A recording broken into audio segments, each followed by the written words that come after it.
Olá, amados irmãos. Quero saudá-los com a graça e a paz do Senhor Jesus. Amém?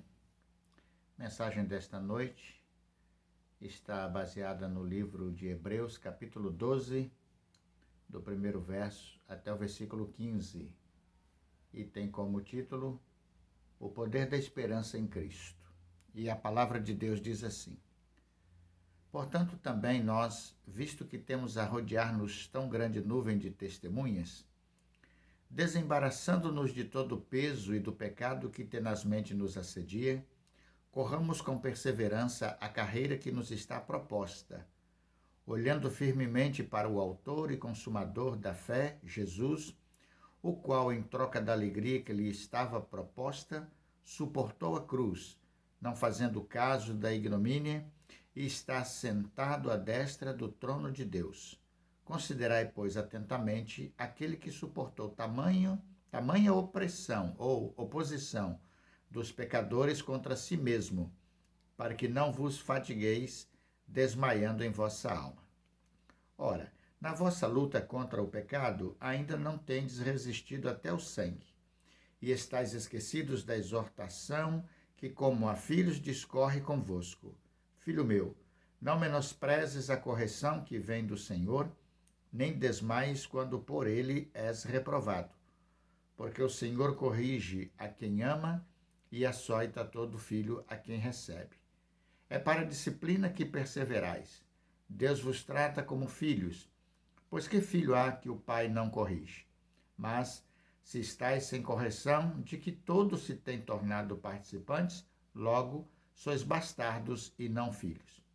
Além disso, tínhamos os nossos pais, segundo a carne, que nos corrigiam e os respeitávamos. Não havemos de estar em muito maior submissão ao Pai espiritual e então viveremos? Pois eles nos corrigiam por pouco tempo, segundo o melhor lhes parecia. Deus, porém, nos disciplina para aproveitamento, a fim de sermos participantes da sua santidade. Toda disciplina, com efeito no momento, não parece ser motivo de alegria, mas de tristeza. Ao depois, entretanto, produz fruto pacífico aos que têm sido por ela exercitados, fruto de justiça. Por isso, restabelecei as mãos descaídas e os joelhos trôpegos, e fazei caminhos retos para os pés, para que não se extravie o que é manco, antes seja curado. Segui a paz com todos e a santificação, sem a qual ninguém verá o Senhor, atentando diligentemente, porque ninguém seja faltoso, separando-se da graça de Deus, nem haja alguma raiz de amargura, que brotando vos perturbe, e por meio dela muitos sejam contaminados. Que Deus nos abençoe e nos dê o entendimento desta palavra. Como falamos, o título é O Poder da Esperança em Cristo Jesus. E aqui então o texto compartilha um pouco das lutas e das tribulações e dos sofrimentos pelos quais nós passamos. Tanto os sofrimentos naturais, da nossa existência, quanto aqueles que são resultados da nossa fé e da nossa obediência a Jesus Cristo, nosso Senhor e nosso Salvador. Os primeiros versos, principalmente o verso 1, de 1 a 4, mas especificamente o verso 1, quando ele diz que nós estamos rodeados de tão grande nuvem de testemunha, o autor está se referindo aqui aos heróis da fé que estão registrados aqui no capítulo 11 do livro de Hebreus. E tantos outros exemplos que a própria Escritura traz, inclusive dos antepassados do Antigo Testamento.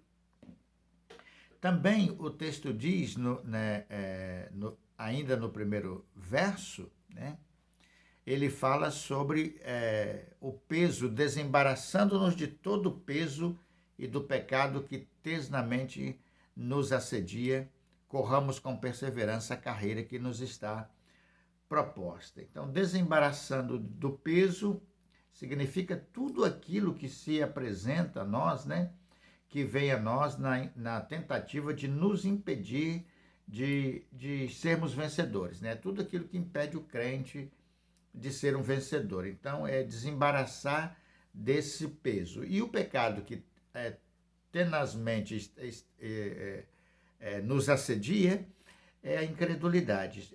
Temos como exemplo a incredulidade que está muito próxima de nós em alguns momentos da nossa caminhada e da nossa fé, principalmente quando nós enfrentamos situações muito difíceis e que às vezes requeremos uma certa urgência de socorro e o socorro demora da parte do Senhor. Aí bate uma certa incredulidade, uma certa incerteza, uma dúvida, uma insegurança, muitas vezes no coração, que nos leva a pensar, será que Deus realmente cuida de mim? Será que Deus realmente está ouvindo a minha oração, minhas preces? Ou será que Deus perdoou meus pecados e me aceitou?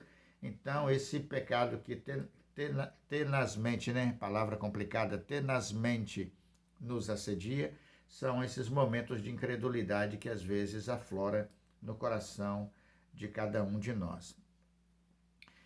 O versículo 12, então, nos desafia nessas circunstâncias, olhando firmemente para o autor e consumador da fé, Jesus, o qual, em troca da alegria que lhe estava proposta, suportou a cruz, não fazendo caso da ignomínia, né, que é vergonha, e está sentado à destra do trono de Deus. Então, nesses momentos de dúvidas, incertezas, inseguranças, nós devemos procurar olhar para Jesus Cristo, que foi crucificado na cruz. Ele sofreu ali uma humilhação terrível, uma vergonha terrível, porque naquela ocasião a morte de cruz era uma coisa muito vergonhosa. E ele sofreu essa morte e em nosso benefício, em prol da nossa vida, né, do nosso perdão e da nossa salvação. Então, quando bater essas incertezas no coração, a gente deve olhar para ele e lembrar que na cruz ele pagou o nosso preço. Se ele pagou o nosso preço na cruz, então ele vai ouvir atentamente as orações dos servos fiéis que o buscam com sinceridade de coração. Considerai, pois, atentamente aquele que suportou tamanha oposição dos pecadores contra si mesmo, para que não vos fatigueis desmaiando em vossa alma, diz o versículo 3. E o verso 4 diz, ora, na vossa luta contra o pecado ainda não tendes resistido até o sangue. Ou seja, quando o autor escreve essa carta, nenhum daqueles discípulos a quem ele escrevia, aqueles irmãos a quem eles escreviam, tinham enfrentado ainda o martírio por causa da sua fé. Alguns textos outros que nós temos aqui para reforçar esses primeiros 4 versos, irmãos. Por exemplo, Hebreus capítulo 10, versículo 39, ele fala assim, capítulo 10, versículo 39, nós não somos gente que volta atrás e se perde, pelo contrário, temos fé e somos salvos. É quando fala aqui, quando diz respeito aqui, que a gente não deve desistir, né? A gente deve olhar firmemente para o Senhor que suportou a cruz, né? E considerar atentamente aquele que suportou tamanha oposição dos pecadores contra si mesmo, para que a gente não fique desanimado. Então, diante das dificuldades e das lutas, a gente deve olhar para Cristo e nunca desistir da caminhada, da coragem, da fé que nos é proposta por Cristo Jesus. Também em 1 Coríntios, né, capítulo 1, verso 18, nós temos uma outra palavra aqui, que também é uma palavra de encorajamento para esse tempo. De fato, a mensagem da morte de Cristo na cruz é loucura para os que estão se perdendo, mas para nós que estamos sendo salvos, é o poder de Deus, né? Enquanto o mundo considera a mensagem da cruz uma coisa pavorosa, vergonhosa, para nós é o poder de Deus, né? É o poder que nos perdoa, é o poder que nos salva. Então a gente tem que voltar sempre para Jesus, que sofreu a vergonha da cruz por nós, né? Não em nosso lugar, embora seja em nosso lugar, mas por nós, para nos dar o perdão e para nos dar a salvação da nossa vida. E ainda Hebreus, capítulo 1, versículo 3, o autor diz assim, versículo 3, né? O Filho brilha com o brilho da glória de Deus e é a perfeita semelhança do próprio Deus. Ele sustenta o universo com a sua palavra poderosa. E depois de ter purificado os seres humanos dos seus pecados, sentou-se no céu do lado direito de Deus, o Todo-Poderoso. Então, o Deus a quem servimos, né, o Senhor a quem nós servimos e nós adoramos, é aquele que na cruz morreu por nós e dos mortos ressuscitou e está à destra do Pai e intercede por nós e um dia vai voltar e nos levar para a glória celestial.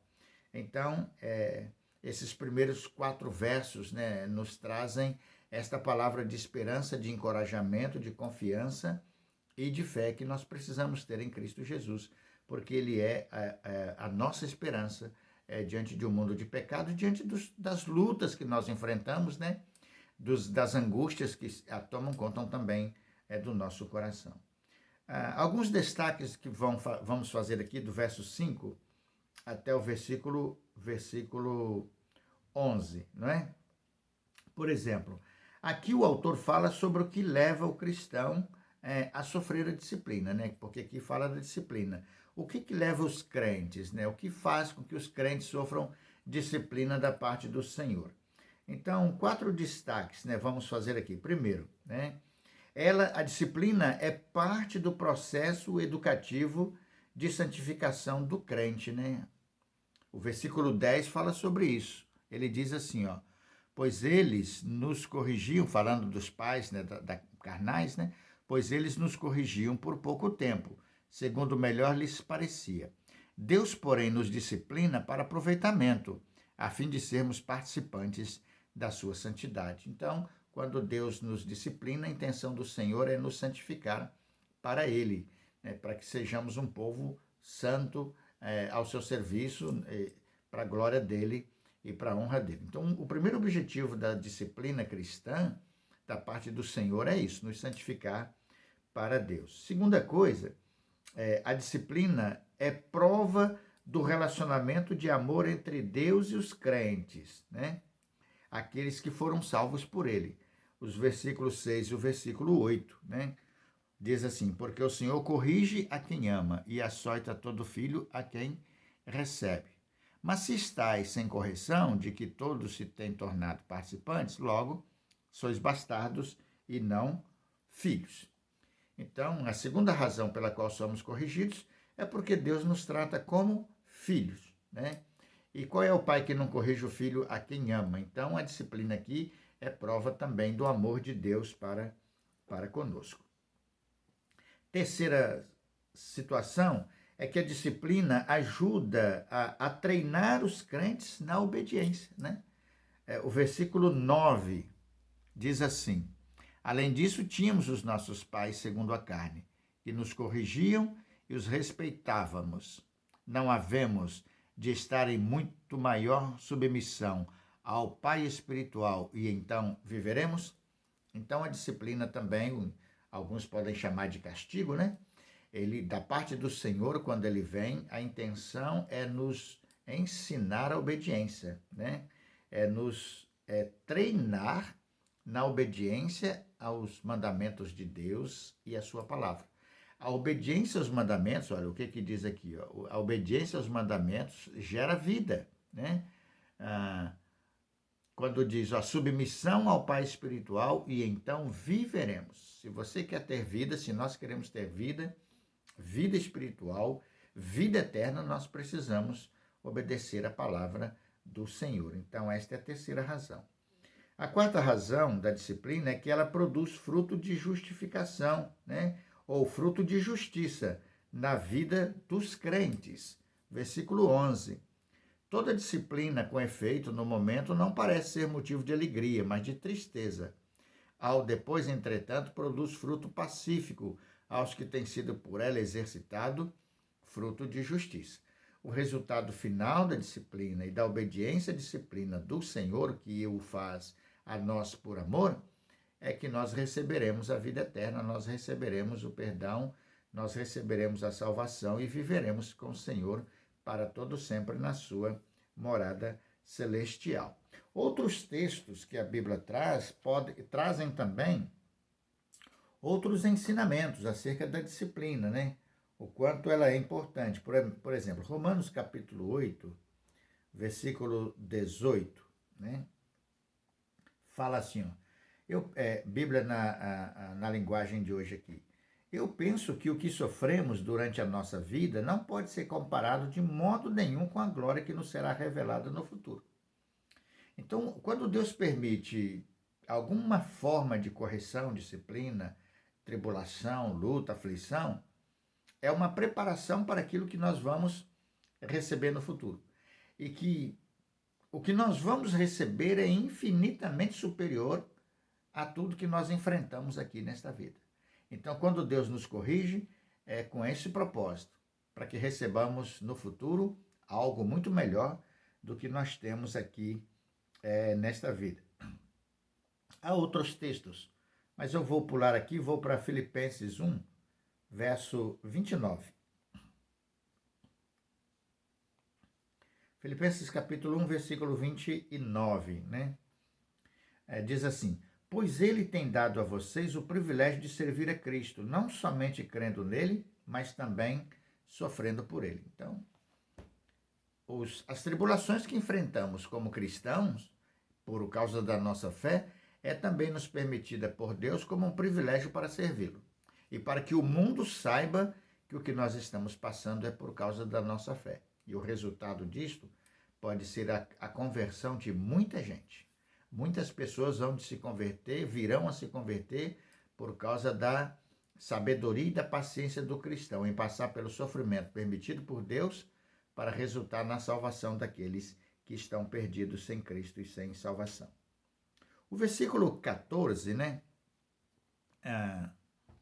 O versículo 14 diz: segui a paz com todos e a santificação, sem a qual ninguém verá o Senhor.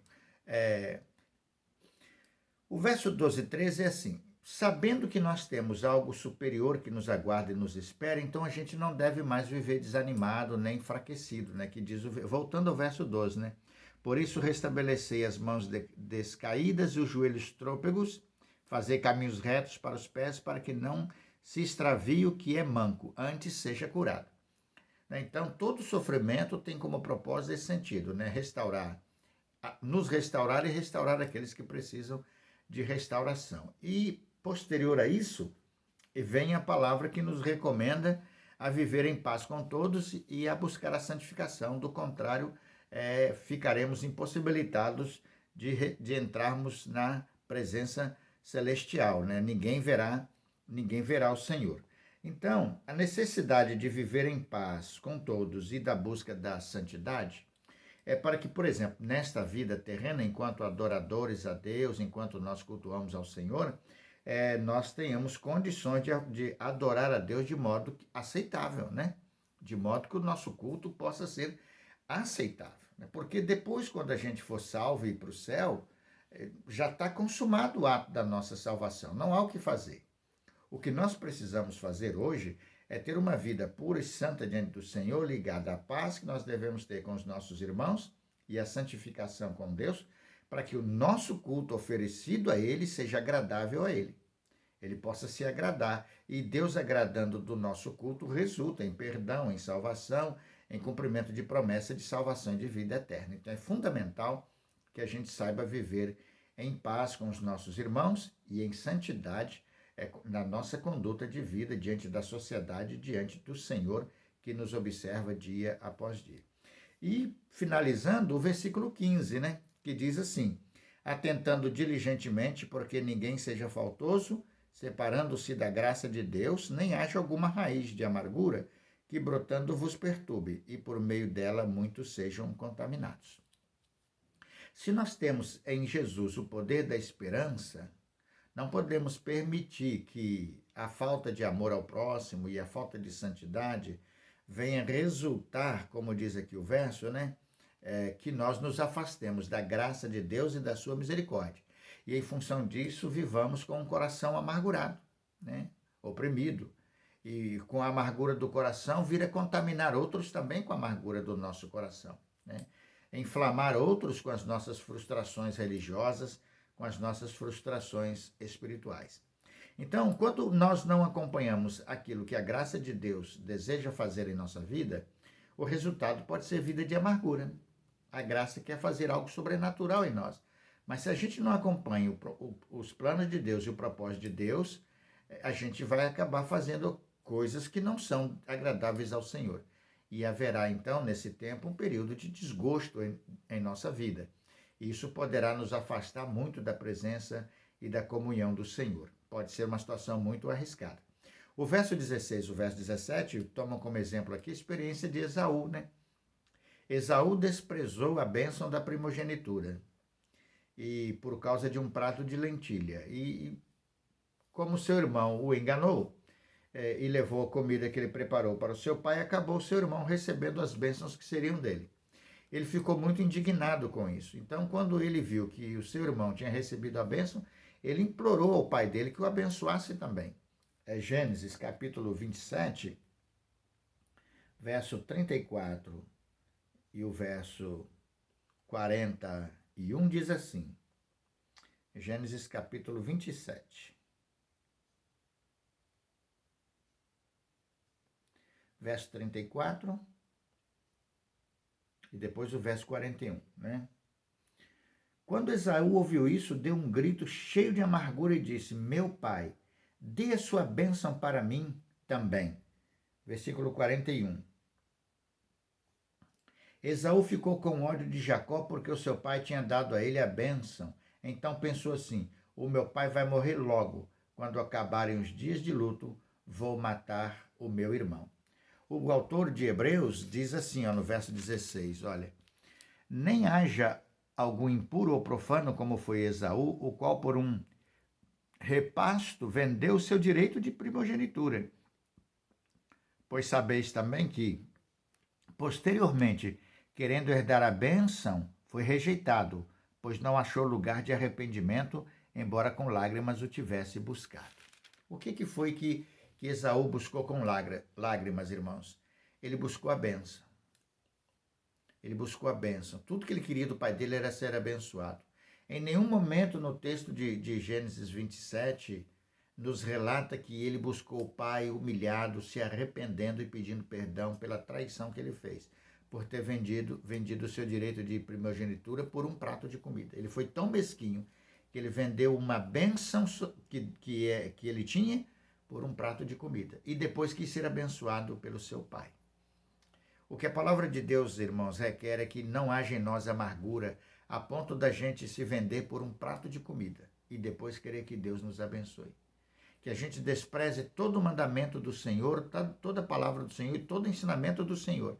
E depois a gente queira ser abençoado por Ele sem nenhum sentimento, sem nenhum sinal de arrependimento.